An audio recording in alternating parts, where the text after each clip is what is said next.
मुस्तफा कमाल सुन लो, हमें मिटाने वाले खुद मिट चुके हैं और तुम भी मिट चुके हो। तुम्हें लोगों ने मुस्तरद कर दिया है। खालिद मकबूल तुम भी सुन लो, और खालिद मकबूल मुस्तफा कमाल और फारूक सत्तार के आका भी सुन ले।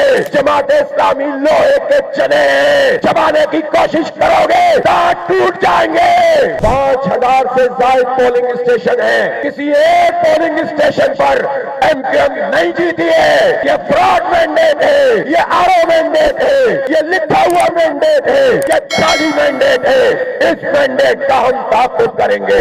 फरहान खान 23,000 वोट लेकर जीता, आजाद उम्मीदवार 22,000 वोट लेकर सेकंड पे है। सही नतीजा निकला है, फॉर्म 45 के मुताबिक है। और एमकेएम के वोट कितने हैं? हालांकि 2 जगह कब्जा किया था, बैलेट बॉक्स भरे थे, पोलिंग एजेंट्स को निकाला था, उसके बावजूद भी 5,500 वोट है एमकेएम के, और फरहान के वोट 23,000 है। सारी पीएस का यही नक्शा है, सारे एनएस का यही नक्शा है। बेशर्मो, कुछ तो शर्म करो, कुछ तो गैरत करो, कुछ तो हया करो कि तुम इस तरह आवाम की राय को रोंद रहे हो। आवाम इस राय को नहीं रोंदने देंगे इंशाअल्लाह ताला। दर्जनों वीडियोज मौजूद हैं जब एमकेएम के दहशतगर्द असले की बुनियाद पर दी गई बुक्स को बैलेट बक्स में डाल रहे थे, तो हमारी माए बहनें इनका रास्ता रोक रही थी, हमारे जवान इनका रास्ता रोक रहे थे।